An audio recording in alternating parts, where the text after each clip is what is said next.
Business environment, business environment.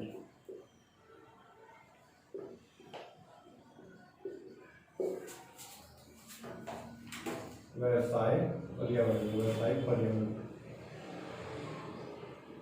व्यवसायिक पर्यावरण। आज हम व्यवसाय पर्यावरण का विशेषताएं पढ़ेंगे, विशेषताएं, कैरेक्टरिस्टिक।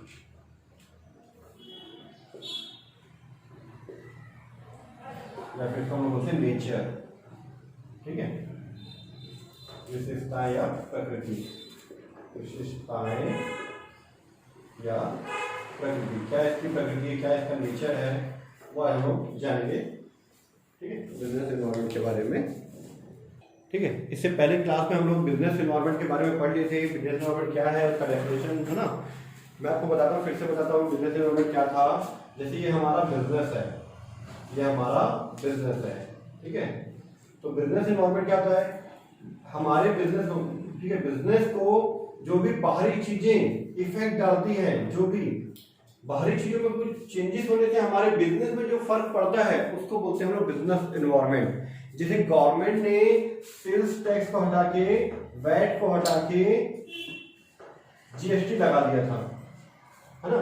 पहले क्या लगता था, वैट और सर्विस टैक्स लगता था, वैट और सर्विस टैक्स। वैट और सर्विस टैक्स को हटा के क्या लगा दी गवर्नमेंट ने, जीएसटी लगा दी एक साथ, गुड सर्विस टैक्स।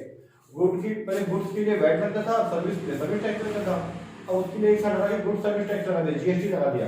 तो जीएसटी लगाने से पहले मान लीजिए हमारे बिजनेस में 9% टैक्स देना पड़ता था, अब अगर 12% टैक्स देना पड़ रहा है, जीएसटी के अकॉर्डिंग 12% देना पड़ रहा है, तो हमारे बिजनेस को क्या होगा, हमारे बिजनेस का जो कॉस्ट है, सामान बनाने की जो लागत है, जो बनाने का जो कॉस्ट है, उसकी वजह से क्या होगा, 3% एक्स्ट्रा बढ़ जाएगा।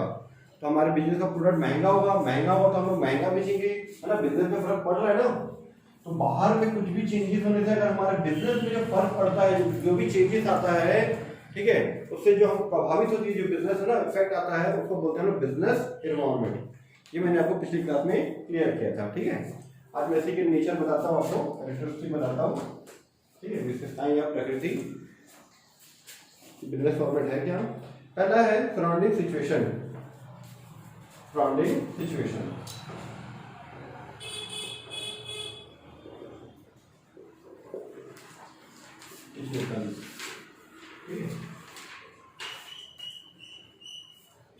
घेरे रहने वाली परिस्थितियां, घेरे रहने वाली परिस्थितियां।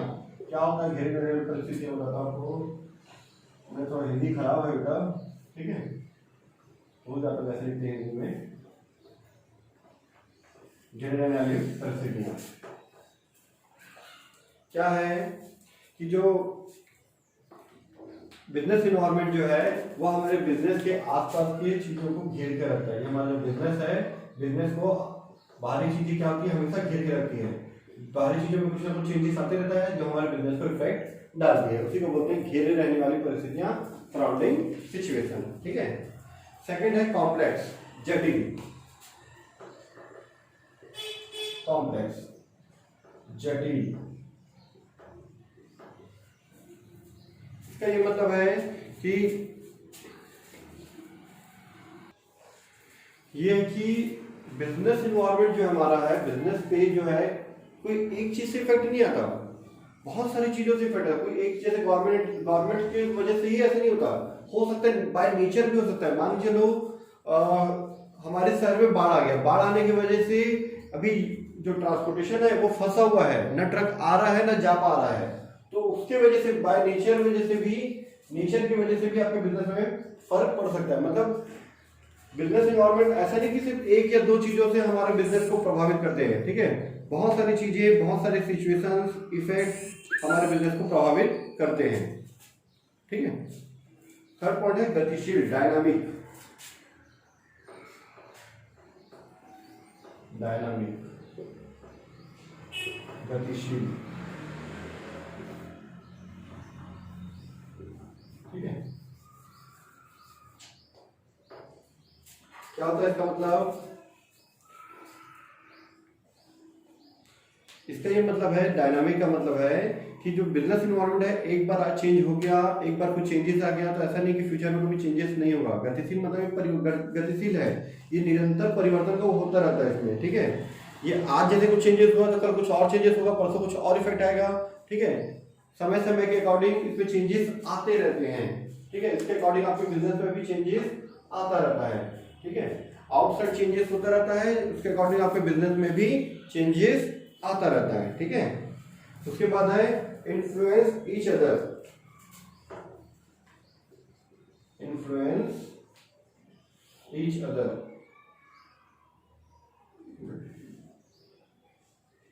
ईच अदर, एक दूसरे को प्रभावित करना बोलते हैं ना, एक दूसरे को प्रभावित करना, एक दूसरे को प्रभावित करना।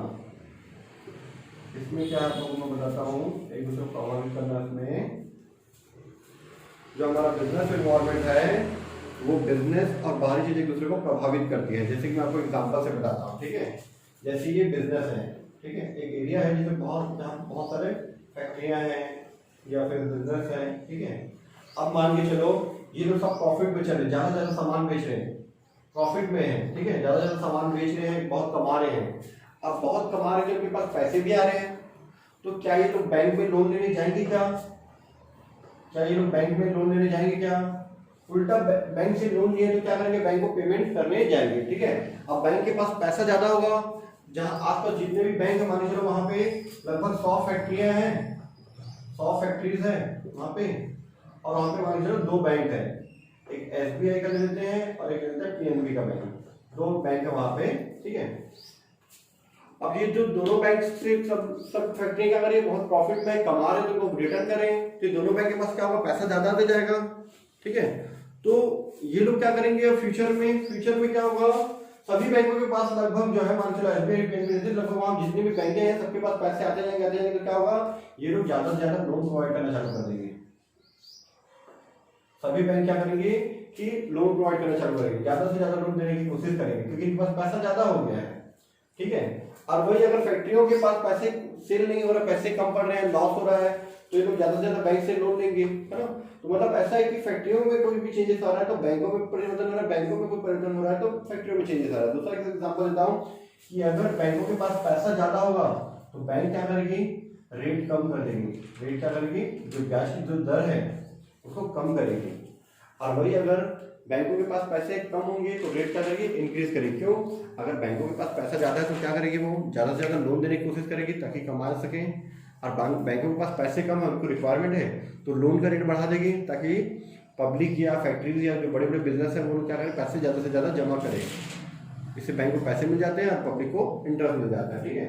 मतलब सभी चीजें, मतलब जो बिजनेस एनवायरनमेंट में एक चीज दूसरी चीजों को प्रभावित करती है, इन्फ्लुएंस ईच अदर, ठीक है। इसी में 5वां पॉइंट है हमारा मल्टी डायमेंशनल,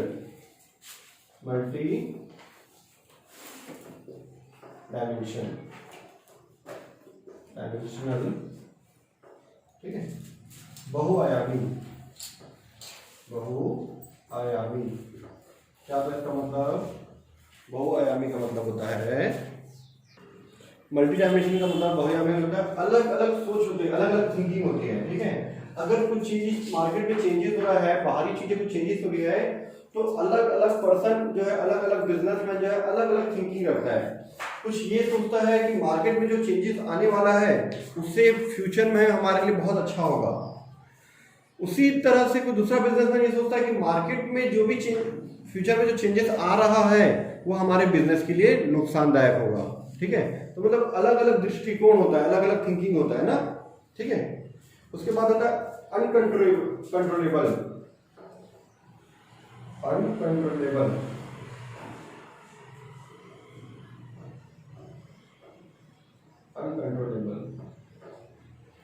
अनियंत्रण, ठीक है, अनियंत्रणीय बोलते हैं इसको, अनियंत्रणीय, ठीक है। मार्केट में या बाहर में बिजनेस के एनवायरनमेंट में जो भी चेंजेस आ रहा है, ठीक है, गवर्नमेंट जो चेंजेस कर रही है वो आपके कंट्रोल में नहीं है, कोई एक उसको हिला नहीं सकता, ठीक है। आपका बिजनेस है, आप जाके गवर्नमेंट को बोल सकते हो क्या कि जीएसटी हम लोग लागू नहीं करेंगे, हम जीएसटी का पेमेंट नहीं करेंगे, हम पहले वैट देते थे वैट का पेमेंट करेंगे, हम पहले सर्विस टैक्स देते थे सर्विस टैक्स का पेमेंट करेंगे। आप चेंज नहीं कर सकते, अनकंट्रोल है, किसी भी बिजनेसमैन के हाथ में वो कंट्रोल में नहीं है, ठीक है। उसके बाद है अनसर्टेन, अनिश्चित।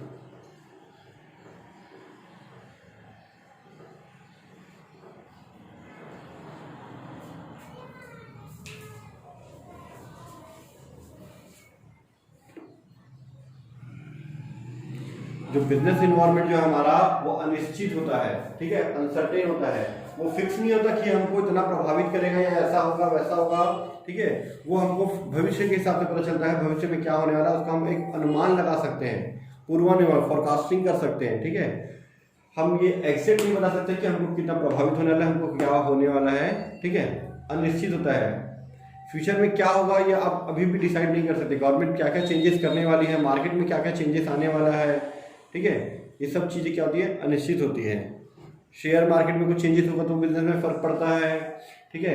दूसरे देश में अगर इन्फ्लेशन आ गया, क्या बोलना चाहिए उसको, मुद्रास्फीति आ गया, तो जैसे अमेरिका में मुद्रास्फीति आया तो उसमें भी इंडिया को फर्क पड़ता है। ये सब चीजें अनिश्चित है ना। फिर है दूरगामी, फॉर रीचिंग। 8 पॉइंट हमारा है दूरगामी, फॉर रीचिंग। दूरगामी, दूरगामी क्या होता है, बिजनेस इन्वायरमेंट जो है हमको डायरेक्ट या इनडायरेक्ट, प्रत्यक्ष अप्रत्यक्ष रूप से बिजनेस को प्रभावित करता ही है, डायरेक्ट या इनडायरेक्ट रूप से प्रभावित करता है। और ये दूरगामी होता है, दूरगामी का मतलब होता है फार रीचिंग, है ना। ये हमको जो है बहुत लंबे समय तक इफेक्ट डालता है। आज जैसे मान लीजिए मैं जीएसटी का एग्जांपल बार बार बता रहा हूं आपको कि जीएसटी की, क्योंकि जीएसटी अपने नया था, जैसे नोटबंदी भी आया था, है ना।